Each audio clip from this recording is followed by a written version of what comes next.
Now, once home to the London Assembly, the former City Hall building on the bank of the Thames in Southwark is finally getting its multi-million-pound revamp.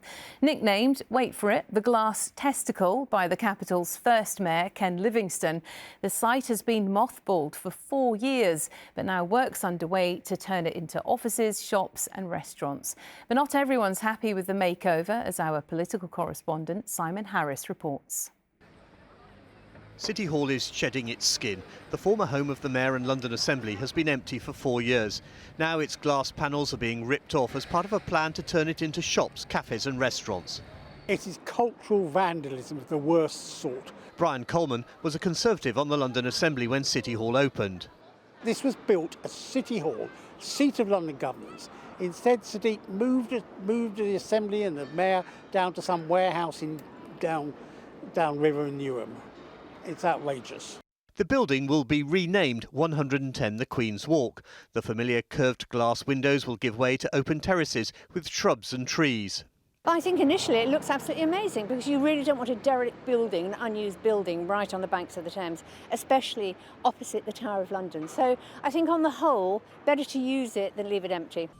City Hall was designed by the architect Lord Foster as a showpiece headquarters for the new Greater London Authority. Ministers chose a prime site on the south bank of the Thames next to Tower Bridge.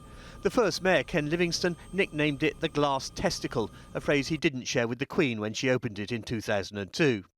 I have much pleasure in declaring City Hall officially open. The focal point of the building was the chamber, where Assembly members would question the Mayor and officials about policy and budgets. It featured a 500-metre spiral staircase, which is already gone, one of the casualties of the revamp. Ruth Lang lectures at the London School of Architecture.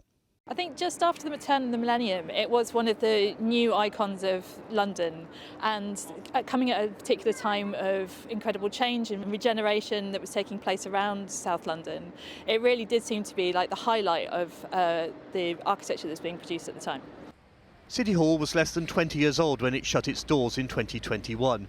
Sadiq Khan objected to the landlord's proposed rent increase and decided to move the Greater London Authority to a cheaper building downstream. In the coming weeks, the former City Hall will be stripped back to its skeleton. Lord Foster's architectural practice isn't involved in the makeover, and it's not clear whether he thinks his original design is being zhuzhed up or maybe trashed. His spokesperson said he wasn't available to talk to us. But his building will never look the same again. Developers say work to create its new look will begin next year. Simon Harris, ITV News, Southwark.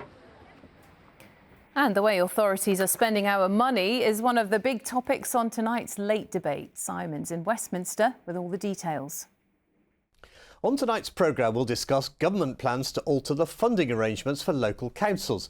The London boroughs reckon they'll be almost £750 million worse off, and that's likely to mean cuts and increases in council tax. Plus, what did we learn from the party conferences, as the latest opinion polls show no bounce at all for Labour and the Conservatives? What more can Keir Starmer, Kemi Badenoch and Ed Davey do to re-engage with voters? The clock is ticking, with less than 7 months to go until Londoners go to the polls. And as Britain's most punctual train company becomes government-owned, will commuters be better served by nationalisation? Joining me in the studio are MPs Uma Kumaran, Peter Fortune and Monica Harding. That's the Late Debate here on ITV1 after news at 10. But first, there's a lot to worry about in town halls across London as councils face the prospect of millions being wiped from their budgets. A big shake-up in the way government funding is shared out is due to come into force next year. Labour says the fair funding review will increase spending overall, but councils have done their own sums and face a big financial headache, as our political correspondent Simon Harris reports. Feel the weight move. Big circle round the side. Big, long breathing. The regulars try not to miss the weekly Tai Chi session at Kensington Leisure Centre. They're mostly older residents, and they've come to appreciate this, the most gentle of workouts. It engages my mind, it's sort of mindful, but it also feels like you're kind of thinking about all of your body. I needed something for my body because at my age one needs a lot of action, a lot of movements. I used to suffer of different problems, sciatica, and It's amazing how in 3 weeks I feel so good now. I feel quite grateful for the help of the council that they are running these classes for the community people. But for how much longer will the Tai Chi continue? Kensington and Chelsea, like all London boroughs, is facing a cash crisis. The way the government calculates how much money councils get is under review. K&C reckons it'll be £83 million worse off over the next 3 years, so cuts are inevitable. All the things that the government talk about, best start in life, well, who delivers that? We do. Economic growth, getting people into jobs. Who helps them? We do.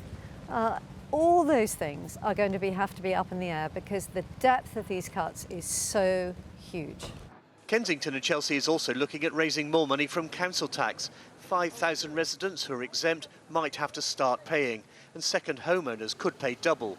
Across London, it's estimated the boroughs will lose almost £750 million. Some outer London boroughs, like Enfield, will actually potentially gain quite a lot, but most of the inner London boroughs and some outer ones are going to lose, and in some cases substantially. The government says the formula for allocating taxpayers' money to councils is out of date. It's called its review fair funding.